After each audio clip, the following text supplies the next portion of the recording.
अस्सलामुअलैकुम जी dear students, क्या हाल है। उम्मीद करते हैं कि आप सब बिल्कुल ठीक ठाक होंगे और बिल्कुल फिट फाट होंगे। चैप्टर नंबर 4 की हमारी लेक्चर सीरीज़ कंटिन्यू है। 4.1 एक्सरसाइज हमारी कंप्लीट हो चुकी है। 4.2 एक्सरसाइज आज हम करने वाले हैं। आज का लेक्चर बहुत ज़्यादा इम्पोर्टेंट है। अभी मैं आपको जितनी भी बातें बताऊंगा ये सारी एक्सरसाइज में यूज़ होंगी और इसमें से MCQs भी पूछे जा सकते हैं। और आपने क्या करना है, एक रजिस्टर, कॉपी, पेंसिल अपने पास रखें। एक एक चीज़ बच्चों आपने नोट करनी है, एक एक चीज़ MCQs के लिहाज से। तो आइए टाइम को वेस्ट किए बगैर स्टार्ट करते हैं। What is determinant. डिटर्मिनेंट का लफ्ज़ बेटा आपने पहले भी सुना हुआ है 9th क्लास में। वहां पे करते क्या थे, 9th क्लास में आपके पास इस तरह कोई मैट्रिक्स दिया जाता था, इस तरह 1 2 3 4। मैंने कोई भी लिख लिया यहाँ पे। इसका डिटर्मिनेंट कैसे आप लेते थे, इसको इसके साथ मल्टीप्लाई करते थे, दरमियान में माइनस लगाते थे, इसको इसके साथ मल्टीप्लाई करते थे और ये -2, ये आपका आंसर आ जाता था। ये तो आप उधर आपको बताया जाता जी इसको इसके साथ मल्टीप्लाई कर दें, इसको इसके साथ मल्टीप्लाई कर दें, ये आपका आंसर है। तो ये था 2/2 मैट्रिक्स, उसका डिटर्मिनेंट हम फाइंड करते थे। इस एक्सरसाइज में या इस पहले क्वेश्चन में, इस चैप्टर में हम ऐसे मैट्रिक्स का डिटर्मिनेंट फाइंड करेंगे जिनका ऑर्डर 2 से ज्यादा होगा, 3 होगा, 3 से ज्यादा भी हो सकता है। एक क्वेश्चन आएगा जिसमें 3 से भी ज्यादा है। तो ये डिटर्मिनेंट बेसिकली है क्या। डिटर्मिनेंट एक ऐसा रूल है या एक ऐसा ऑपरेटर है जो स्केयर मैट्रिक्स पे अप्लाई होता है, स्केयर मैट्रिक्स पे, और किसी पे भी नहीं हो सकता। डिटर्मिनेंट हमेशा स्केयर मैट्रिक्स का होता है जिसकी रोज और कॉलम सेम होते हैं। ऐसा रूल, ऐसा ऑपरेटर जो स्केयर मैट्रिक्स में अप्लाई होता है और हमारे पास बदले में जो आंसर आता है या तो वो रियल आंसर होता है या वो क्या होता है, कॉम्प्लेक्स। जैसे इसका मैंने डिटर्मिनेंट दिया तो मेरे पास आंसर क्या आया, -2, तो ये रियल है। बाज ऐसे क्वेश्चन भी होंगे जिसका डिटर्मिनेंट लेने के साथ लास्ट पे अयोटा आ सकता है, तो जिसमें अयोटा आ जाए वो कॉम्प्लेक्स होता है, या ओमेगा और अयोटा ये दोनों कॉम्प्लेक्स नंबर है। बारकैफ डिटर्मिनेंट एक ऐसा रूल या ऐसा ऑपरेटर है जो स्केयर मैट्रिक्स पे अप्लाई होके हमें एक यूनिक आंसर देता है। वो वाला आंसर क्या होता है, वो वाला आंसर या तो -2 इधर आया है, कुछ और भी हो सकता है, -9 आ सकता है, 10 आ सकता है, 1/2 आ सकता है, कुछ भी आंसर आ सकता है, रियल नंबर या कॉम्प्लेक्स नंबर। तो ये है डिटर्मिनेंट। अब यहाँ पे हमने डिटर्मिनेंट पढ़ना है 3/3 मैट्रिक्स का। यहाँ पे मैं जनरल मैट्रिक्स लिख रहा हूं, A11, A12, A13, A21, A22, A23, A31, A32, A3 and 3। आप कोशिश करें कि मोबाइल को लैंडस्केप ऐसे रख के आपने वीडियो देखनी है, फिर लफ्ज ज्यादा अच्छे तरीके से नजर आएंगे। अब ये मैंने एक यहाँ पे 3/3 का एक मैट्रिक्स लिख दिया है, A11, A12, A13, इसी तरह मैंने लिख दिया है। इसमें टोटल 9 एलिमेंट्स हैं। अच्छा, एलिमेंट क्या होता है ये पहले भी आपको बताया हुआ है, AIJ अगर लिखा हुआ है तो ये है एलिमेंट। एलिमेंट में हमने यहाँ पे 2 चीजों को डिस्कस करना है। एलिमेंट में 2 चीजें, वो कौन सी हैं। पहली चीज कोफैक्टर। कोफैक्टर से पहले माइनर, चले माइनर इधर कर लेते हैं। माइनर, अगर आपसे ये कहा जाए बेटा बताएं माइनर ऑफ A11 क्या है, अगर आपसे सवाल किया जाए बेटा बताएं माइनर ऑफ A11 क्या है, तो आपने कहना सर कैपिटल M11।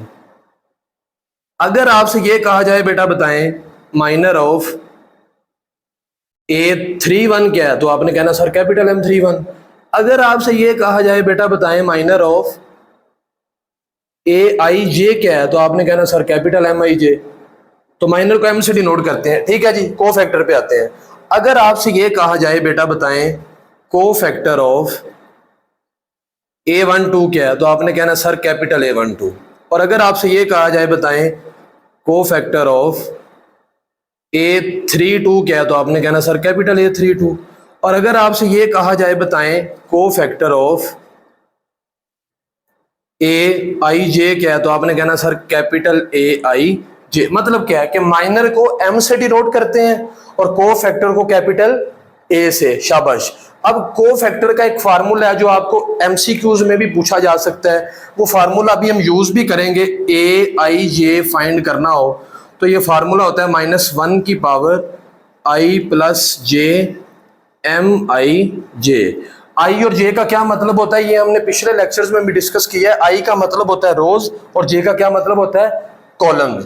अब आपको एक और चीज बताता हूं, अगर आपसे ये कहा जाए कि A12 बताएं क्या होगा, A12 फाइंड करें, A12।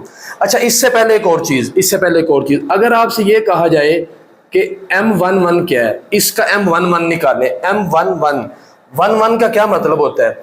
11 का मतलब ये होता है कि पहली रो और पहला कॉलम नहीं लिखना, डिलीट कर देना है। ये पहली रो नहीं लिखनी और ये पहला कॉलम नहीं लिखना, तो क्या आ जाएगा A22, A22, A23, A32 and A33।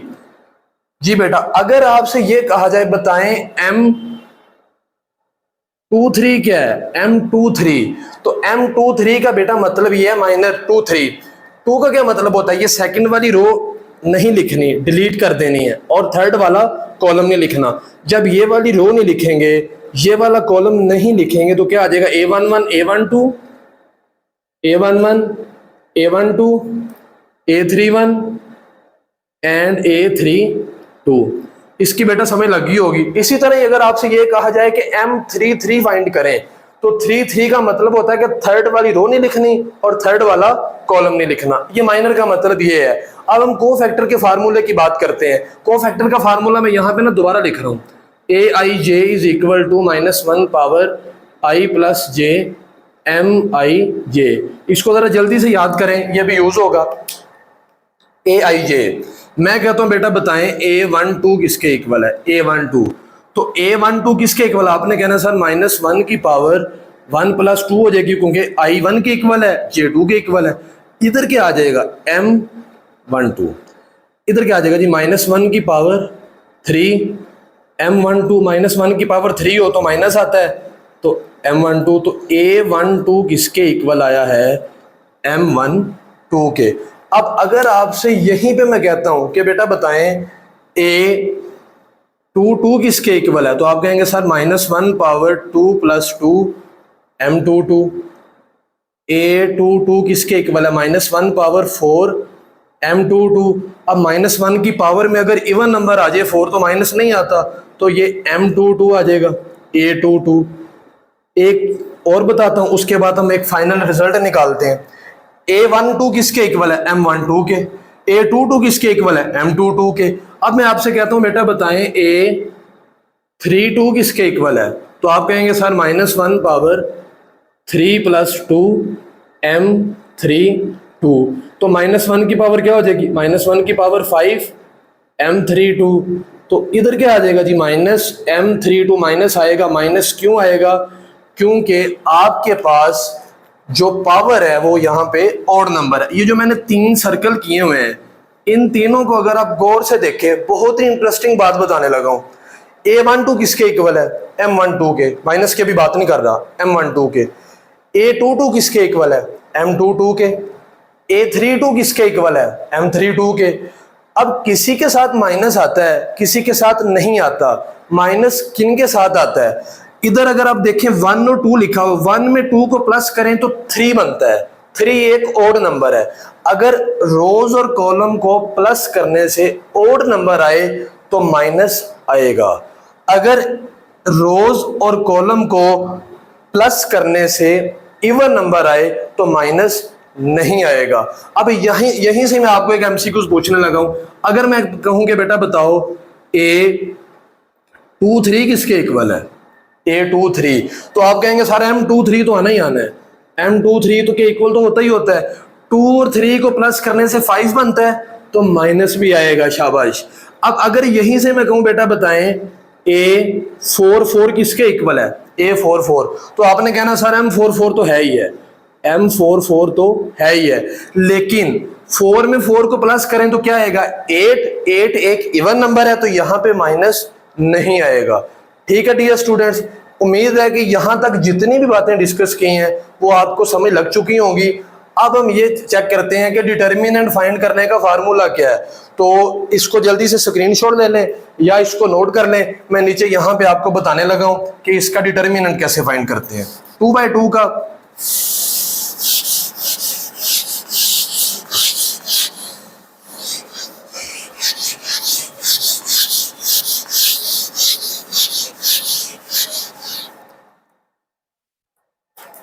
Ji dear students, अगर यहाँ पे 2/2 का आप कैसे फाइंड करते हो, तो इसको इसके साथ मल्टीप्लाई, इसको इसके साथ मल्टीप्लाई। अब इसका डिटर्मिनेंट कैसे फाइंड करना है, ए का डिटर्मिनेंट यहाँ पे लिख रहा हूँ कि डिटर्मिनेंट कैसे फाइंड करना है। तो इसके डिटर्मिनेंट फाइंड करने के 6 मुख्तलिफ मेथड्स हैं, सभी से आंसर सेम आना है। मैं आपको बताता हूँ सभी। एक्सपेंड किया जाता है, एक्सपेंड बाय रो 1। मैं इसको रो 1 के लिहाज से एक्सपेंड कर रहा हूँ, 3 रोज हैं, किसी के लिहाज से भी कर सकते हैं। आपने लिखना है जी A11 साथ कैपिटल A11, ठीक है। उसके बाद A12, दरमियान में मैंने यहाँ पे कुछ जगह छोड़ी, इसलिए मैं बताता हूँ क्या लिखना है, साथ कैपिटल A12। उसके बाद A13 और साथ में capital M1, sorry capital A13। यहाँ पे B प्लस, यहाँ पे B प्लस। एक इसको डिनोट करता है, अभी हमने पढ़ा है कुछ देर पहले, कोफैक्टर को। शाबाश, किसको डिनोट करता है जी, कोफैक्टर को। अब हमने ये भी पढ़ा है कि A11 किसके इक्वल होता है, M11 के। शाबाश। A12 किसके इक्वल होता है, M12 के। मैं यहाँ पे जगह छोड़ रहा हूँ, M12 इसकी जगह पे लिख सकते हैं ना जी, ठीक है। A13 किसके इक्वल होता है, कैपिटल M13 के। अच्छा देखें, अब यहाँ पे मैंने जगह क्यों छोड़ी है, 1 और 2 को प्लस करने से कितना आता है, 3 एक ओड नंबर है, अगर ओड नंबर हो तो माइनस आता है, तो ये प्लस किस में चेंज हो जाएगा जी, माइनस में। और यहाँ पे प्लस ही आएगा क्योंकि 1 और 3 को प्लस करने से 4 बनता है। तो डियर स्टूडेंट्स, ये भी फार्मूला है और ये भी फार्मूला है, बेस्ट कौन सा है, ये वाला। इससे हमने क्वेश्चन करने हैं। ये वाला फार्मूला अगर एमसीक्यूज में आ जाए तो आपने जेन में रखना है कोफैक्टर्स का है, ये वाला किसका है, माइनर का। अब यहाँ पे मैं आपको एक और इंटरेस्टिंग बात बताने लगा हूँ। यहाँ पे कौन सा साइन है, प्लस, यहाँ पे कौन सा है, माइनस, यहाँ पे कौन सा है, प्लस। मतलब प्लस माइनस प्लस। अगर इससे आगे वाली एक और टर्म होती तो उसके साथ माइनस आना था, प्लस माइनस प्लस माइनस। अच्छा, अब कोई स्टूडेंट ये कहता है कि सर मैंने एक्सपैंड बाय रो 1 कोई नहीं करना, आप मुझे ये बताएं कि एक्सपैंड बाय रो 3 से कैसे करते हैं। तो आइए एक्सपैंड बाय रो 3 करते हैं। एक्सपैंड बाय रो 3, रो 3 से कैसे, ये रो 3 है, आप लिखेंगे जी A31 कैपिटल A31, दरमियान में सब इनमें प्लस ही आता है, कोफैक्टर में A32 capital A32, A33 capital A33।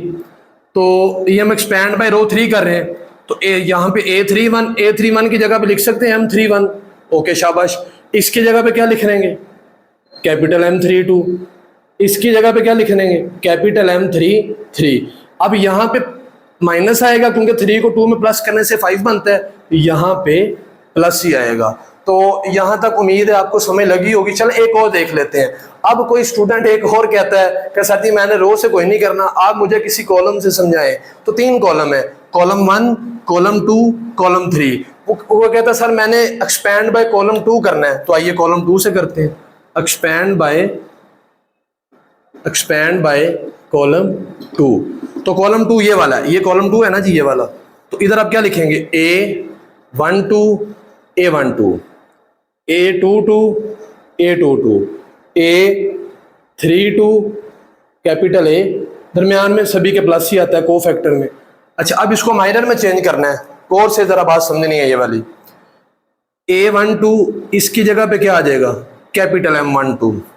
इसको जब इसमें चेंज किया तो प्लस और माइनस का भी ध्यान रखते हैं। 1 और 2 क्या होता है, 3 एक और नंबर है तो क्या आएगा, माइनस। A22 वैसे ही, ये 2 में 2 को प्लस करने से 4 आता है, तो 4 एक इवन नंबर है तो यहाँ पे प्लस ही रहेगा, यहाँ पे माइनस हो जाएगा। A32 M32 A का डिटर्मिनेंट। तो यहाँ पे देखें माइनस, उसके बाद प्लस, उसके बाद माइनस। अगर एक और होती तो वो क्या होनी थी, प्लस, मतलब जो साइन शुरू में आना है आगे उसका ऑपोजिट आ जाना है। माइनस है तो प्लस है, फिर माइनस है, फिर प्लस है।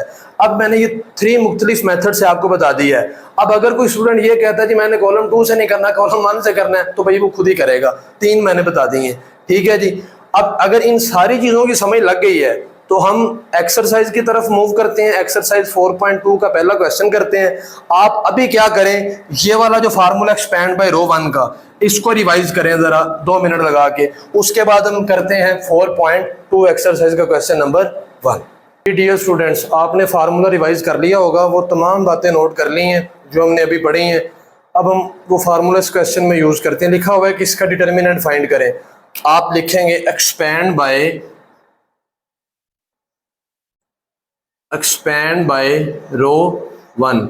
अगर वो आपने तमाम बातें अच्छे तरीके से सुनी है तो ये लेक्चर, ये क्वेश्चन आपको बहुत अच्छे से समझ आने वाला है। एक्सपैंड बाय रो 1, रो 1 के लिए ऐसे क्या फार्मूला होता है, a11 m11 minus a12 m12 plus a13 m1। ये मैंने माइनर वाला फार्मूला लिख दिया। आपने भी कोशिश करनी, एक्सपैंड बाय रो 1 ही हमने ज्यादातर करना है पूरे चैप्टर में। a11 का मतलब होता है पहली रो का पहला एलिमेंट, वो क्या है 1। m11 का क्या मतलब है, पहली रो नहीं लिखनी और पहला कॉलम नहीं लिखना। शाबाश, पहली रो नहीं लिखनी और पहला कॉलम, तो क्या आ जाएगा -1 -3 3 एंड 2।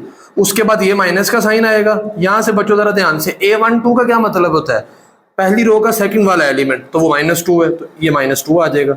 m12 का क्या मतलब होता है, फर्स्ट रो नहीं लिखनी और सेकंड कॉलम नहीं लिखना, तो 3 -3 -2 2 3 -3 -2 एंड 2। उसके बाद प्लस ये फर्स्ट रो का थर्ड वाला एलिमेंट -4। m13 का क्या मतलब होता है, फर्स्ट रो नहीं लिखनी और थर्ड कॉलम नहीं लिखना, तो 3 -1 -2 एंड 3 जी। अब हम इसका मल्टीप्लाई करते हैं। 2 मल्टीप्लाई बाय इसके साथ होता है, मैं लिख देता हूँ, -1 दरमियान में माइनस आता है, 3 मल्टीप्लाई बाय -3, ये माइनस माइनस प्लस हो जाएगा। 2 इधर 3 मल्टीप्लाई होगा 2 के साथ, दरमियान में -2 मल्टीप्लाई होगा -3 के साथ। उसके बाद -4 3 मल्टीप्लाई होगा 3 के साथ, दरमियान में -2 मल्टीप्लाई होगा -1 के साथ। तो 1 इंटू, इसको जब मल्टीप्लाई करेंगे -2 माइनस प्लस 9 प्लस 2 इंटू 3 को 2 के साथ मल्टीप्लाई करेंगे 6 minus plus plus minus -6 -4 3 3 9 minus plus plus minus -2 1 2। तो 1 इंटू 7 प्लस 2 इंटू 0 -4 इंटू 9 में से 2 को माइनस करेंगे तो 5। 7 प्लस 0 -20 और 20 में से 7 को माइनस करेंगे तो -13। तो ये आपका क्वेश्चन नंबर 1 का आंसर है, इसको नोट कर लें। इसके बाद पार्ट 2 करते हैं जी। डियर स्टूडेंट्स, पार्ट 2 है। पार्ट 2 में लिखेंगे expand by row 1, expand by row 1। तो फार्मूला लिख लें तो ज्यादा बेहतर है, a11 m11 minus a12 m12। आपको फार्मूला भी याद हो जाना चाहिए। a11 का क्या मतलब होता है, फर्स्ट रो का फर्स्ट वाला एलिमेंट, तो वो कौन सा, a प्लस बी। इधर फर्स्ट रो नहीं लिखनी, फर्स्ट कॉलम नहीं लिखना, a plus b, a minus b, a and a plus b minus, ये आ जाएगा a minus b. First row नहीं लिखनी, सेकंड वाला कॉलम नहीं लिखना, a minus b, a minus b, a plus b. First row नहीं लिखनी, अब थर्ड वाला कॉलम नहीं लिखना। तो जब फर्स्ट रो और थर्ड वाला कॉलम नहीं लिखेंगे तो a into a plus b और a minus b and a plus b. अपनी सारी तवज्जो इधर रखनी है।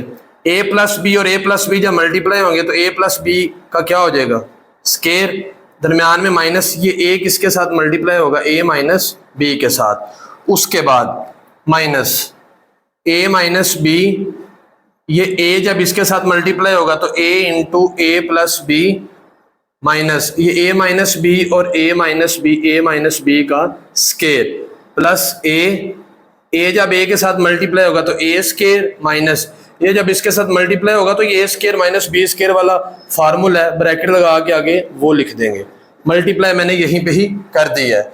A plus B,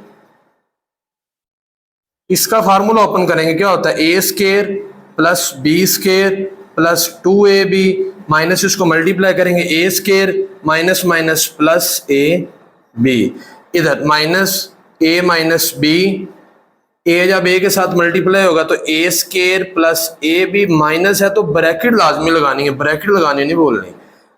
a square plus b square minus 2ab plus a into, इधर माइनस की वजह से साइन चेंज हो जाएगा, a square plus b square. अब यहाँ पे ये ए स्केयर जो है ये वाला ये कैंसिल हो जाएगा, इस ए स्केयर के साथ इधर आ जाएगा ए प्लस बी, यहाँ पे बी स्केयर, ये 2ab और 1ab 3ab minus a minus b, a square plus a b minus की वजह से साइन चेंज हो गया, minus a square minus b square plus 2ab plus a into ये स्केयर कैंसिल हो जाएगा इसके साथ, इधर क्या रह जाएगा बी स्केयर। इधर ये इसको मल्टीप्लाई कर दें, यहाँ पे ए जब इसके साथ मल्टीप्लाई होगा तो a b square 3a square b plus b cube plus 3ab square minus a minus b into a square से कैंसिल, ए बी और a b 3ab minus b square plus a b square. अब a b square ये वाला और ये 3ab square कितना हो जाएगा 4ab square plus 3a square b plus b cube, यहां तक हमने लिख लिया। उसके बाद माइनस ये a माइनस बी ना, माइनस है तो ब्रैकेट लाजमी लगानी बेटा, ये गलती करते हैं बच्चे यहाँ पे। इसको जब इसके साथ मल्टीप्लाई करेंगे तो 3a square b minus a b square minus 3ab square minus minus plus b cube plus a b square जी, 4ab square plus 3a square b plus minus की वजह से सारे साइन चेंज हो जाएंगे, ये हो जाएगा माइनस 3a स्केयर बी, ये हो जाएगा प्लस ab स्केयर, ये हो जाएगा जी प्लस 3ab स्केयर, ये हो जाएगा माइनस बी क्यूब और ये प्लस ही रहेगा क्योंकि ये ब्रैकेट के बाहर है। कुछ वैल्यू कैंसिल हो रही है, चेक करें जरा, ये बी क्यूब से कैंसिल हो जाएगा, ये 3a स्केयर बी प्लस और माइनस का ये भी कैंसिल हो जाएंगे, 4ab स्केयर और 1ab स्केयर, 5ab स्केयर 5 और 3 8ab स्केयर और 1 9ab square. This is your required answer. Expand by row 1 की है पहले क्वेश्चन की तरह, तो ये हमारा आंसर आ गया है। क्वेश्चन नंबर 1 का लास्ट पार्ट 3 करते हैं जी। क्वेश्चन नंबर 1 के 2 पार्ट हमने कर लिए हैं, पार्ट 3 है एक्सपैंड बाय रो 1।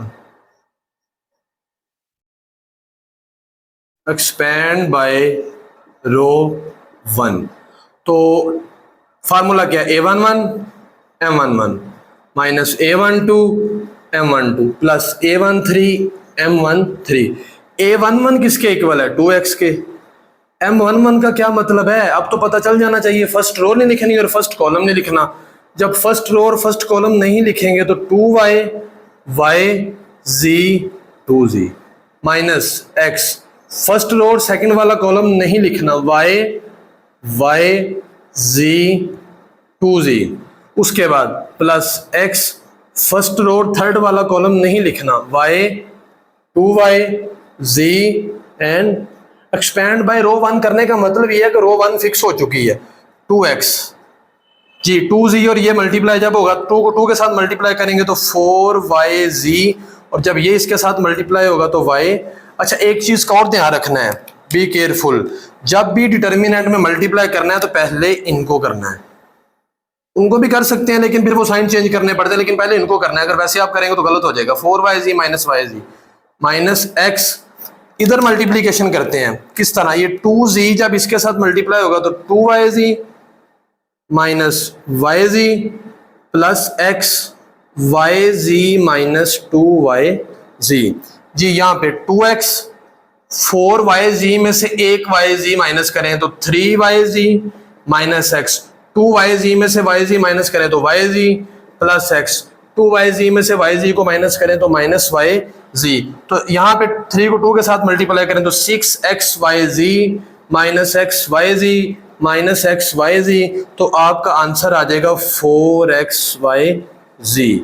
जी इस लेक्चर में हमने डिटर्मिनेंट और डिटर्मिनेंट को किस तरह से एक्सपेंड किया जाता है, माइनर क्या होता है, कोफैक्टर क्या होता है, कोफैक्टर का फार्मूला क्या है, डिटर्मिनेंट के कितने फार्मूले हैं, कितने मेथड से एक्सपेंड किया जा सकता है, वो सारी चीज़ें हमने डिटेल्ड में डिस्कस की हैं।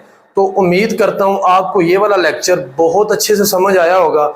अगर आपको इस लेक्चर की समझ लगी है तो आप इस चैनल का लिंक अपने दोस्त, अपने फ्रेंड्स के साथ शेयर कर सकते हैं। शेयर करना नहीं भूलना, इसको अच्छे से तैयार करें। जब तक हम नेक्स्ट लेक्चर की तरफ मूव करेंगे आपको ये बिल्कुल अच्छे तरीके से क्लियर हो। नेक्स्ट लेक्चर भी बहुत इंपॉर्टेंट होने वाला है।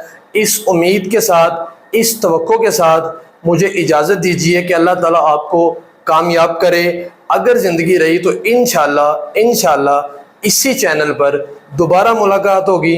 तब तक के लिए इजाज़त दीजिए। अल्लाह हाफिज़।